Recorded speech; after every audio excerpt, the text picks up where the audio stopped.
Assalamualaikum warahmatullahi wabarakatuh. Perkenalkan, nama saya Cinta Putrisari. Saya dari program studi Magister Manajemen. Nah, pada video kali ini saya akan menjawab soal ujian tengah semester ganjil pada mata kuliah Manajemen Sumber Daya Insani. Yang mana soal pertama itu mengemukakan secara konsep peran manajemen sumber daya manusia sebelum era globalisasi dan persaingan pada organisasi profit motif maupun organisasi sosial. Nah, kemukakan dengan contoh kasus dan konsep yang digunakan organisasi tersebut. Nah, pada sebelum era globalisasi dan persaingan ketat, fungsi manajemen SDM ini sering disebut sebagai manajemen personalia atau administrasi kepegawaian. Nah, ini memiliki beberapa karakteristik. Yang pertama itu fokus administratif, yang mana tugas utamanya meliputi penggajian, pencatatan kehadiran, administrasi tunjangan, dan kepatuhan terhadap peraturan perundang-undangan. Nah, yang kedua, peran reaktif, yang mana Departemen Personalia cenderung bereaksi terhadap kebutuhan organisasi daripada proaktif dalam perencanaan strategis.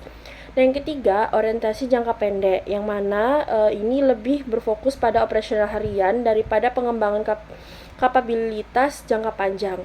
Nah, pada organisasi profit motif, konsep yang digunakan ini yaitu administrasi kepegawaian, dengan tujuan utama efisiensi operasional dan kepatuhan hukum.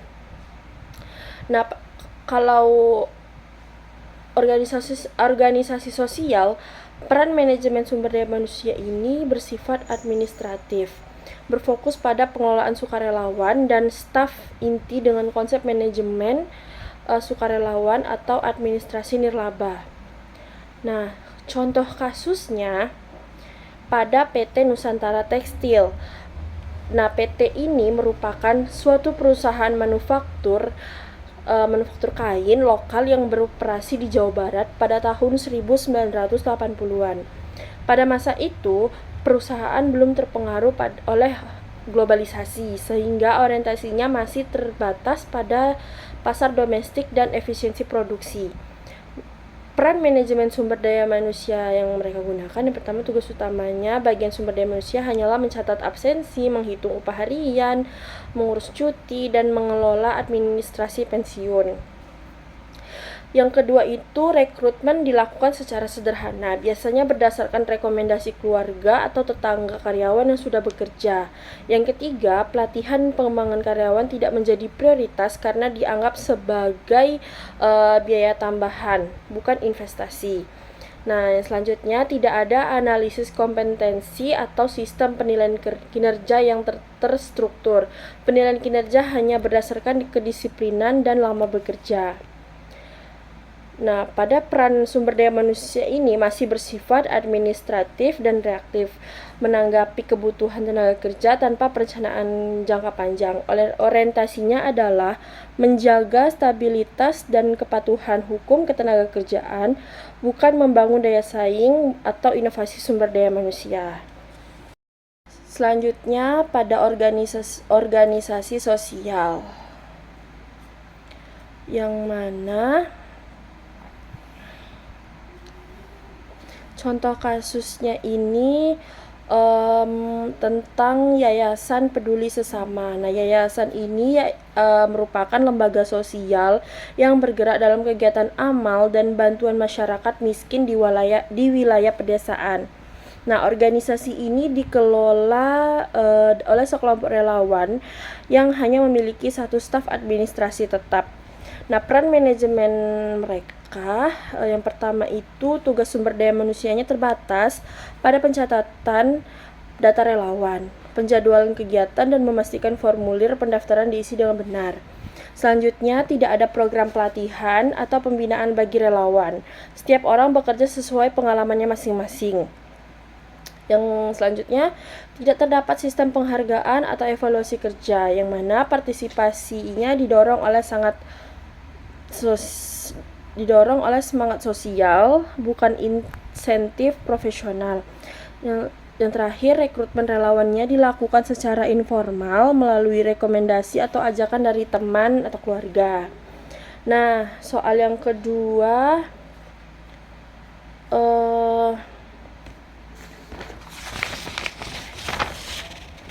Soal yang kedua ini yaitu bagaimana peran manajemen sumber daya insani dalam mendukung kelangsungan organisasi di era persaingan yang semakin tajam. Kemukakan dengan contoh kasus, konsep apa yang harus diterapkan manajemen organisasi tersebut. Jelaskan.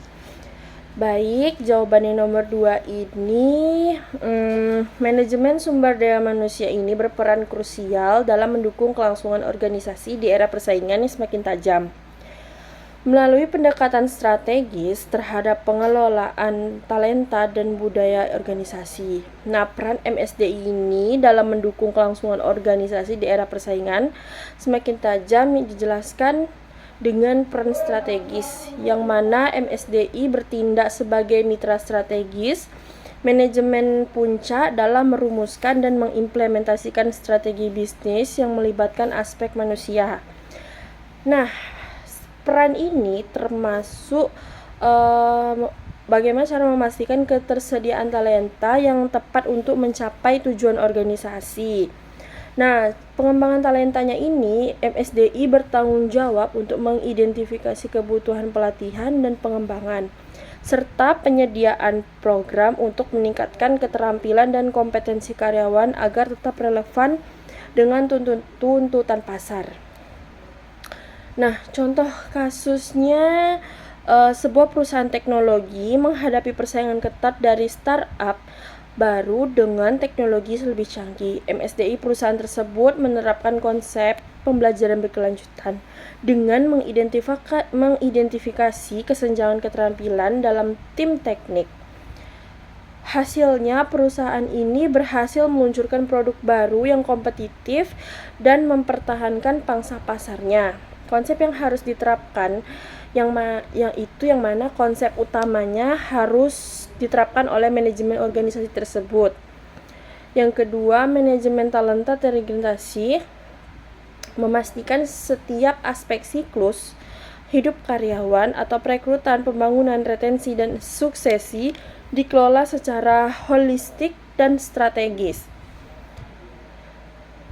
Yang terakhir, ketangkasan organisasi melibatkan kemampuan organisasi untuk beradaptasi dengan cepat terhadap perubahan pasar dan lingkungan bisnis, di mana MSDI berperan dalam memastikan tenaga kerja juga tangkas dan siap menghadapi perubahan. Nah, yang terakhir, soal ketiga. Ini yang pertama, jelaskan kondisi organisasi di tempat saudari bekerja dengan menggunakan analisis BCG atau Boston Consulting Group. Yang kedua, berada di posisi mana organisasi saudari tersebut pada saat ini, kenapa demikian kemukakan. Yang ketiga, kemukakan keunggulan dan kelemahan pada posisi tersebut. Yang keempat, apa saran dari saudari terhadap kondisi yang dihadapi organisasi saudari tersebut. Kemukakan dengan contoh. Nah, berhubung saya ini tidak bekerja, saya akan mencontohkan di tempat saya pernah melakukan magang kerja sebelumnya. Sebelumnya saya pernah magang di suatu perusahaan swasta, yaitu Bank Riau Kepri Syariah yang berada di kampung saya, yaitu di Tembilahan. Nah, saya ditempatkan di posisi bagian pembiayaan, yang mana posisi ini yang bertugas untuk melayani nasabah-nasabah yang ingin mengajukan pembiayaan, terutama nasabah yang pensiun. Nah,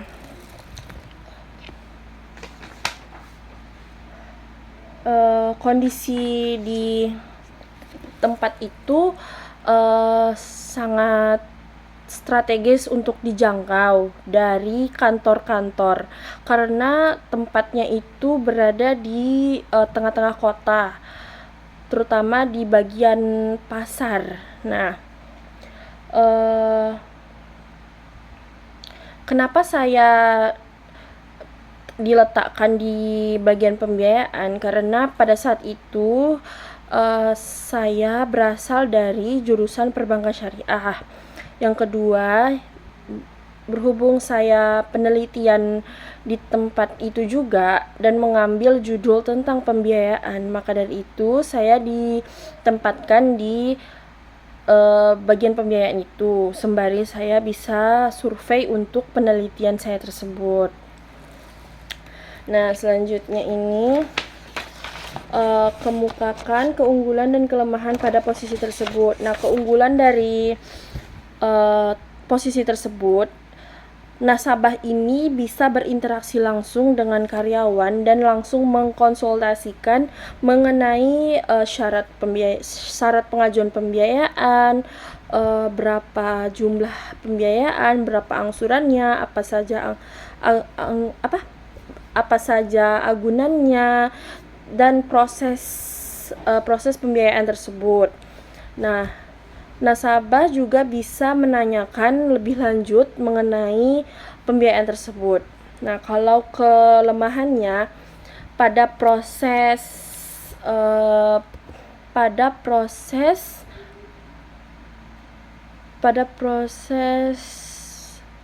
pengajuannya, yang mana prosesnya cukup panjang. Yang pertama itu prosesnya kita harus meregistrasi data nasabah. Nah, waktu yang dibutuhkan untuk meregistrasi ini tidak bisa membutuhkan waktu yang cepat, karena menginput data saja mereka membutuhkan waktu 1x24 jam. Belum lagi jikalau data itu sudah keluar dari aplikasi OJK, belum lagi kalau ada kesalahan nama, tempat tanggal lahir, atau alamat. Nah, maka dari itu, kalau misalkan ada kesalahan, itu harus diubah lagi, diregistrasi lagi, diinput lagi. Maka dari itu mereka membutuhkan waktu yang sama, yaitu waktunya 1x24 jam. Nah, belum lagi antrian berkas-berkas nasabah yang lainnya.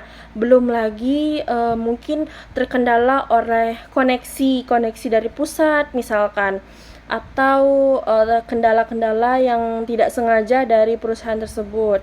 Nah, selanjutnya itu kelemahannya tuh pada proses pencairan. Mereka itu harus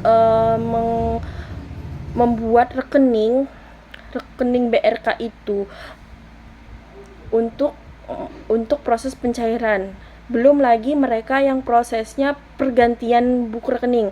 Misalkan mereka ini pertama kali menggunakan ATM atau rekening BRI, mereka harus memindahkan tabungan mereka itu ke Bank Riau Kepri Syariah ini, gunanya untuk membayar angsuran per bulannya.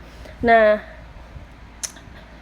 belum lagi prosesnya tuh lama, soalnya mereka harus mengurus lagi pembukaan rekening baru lagi di customer service, di CS-nya. Nah, setelah itu baru mereka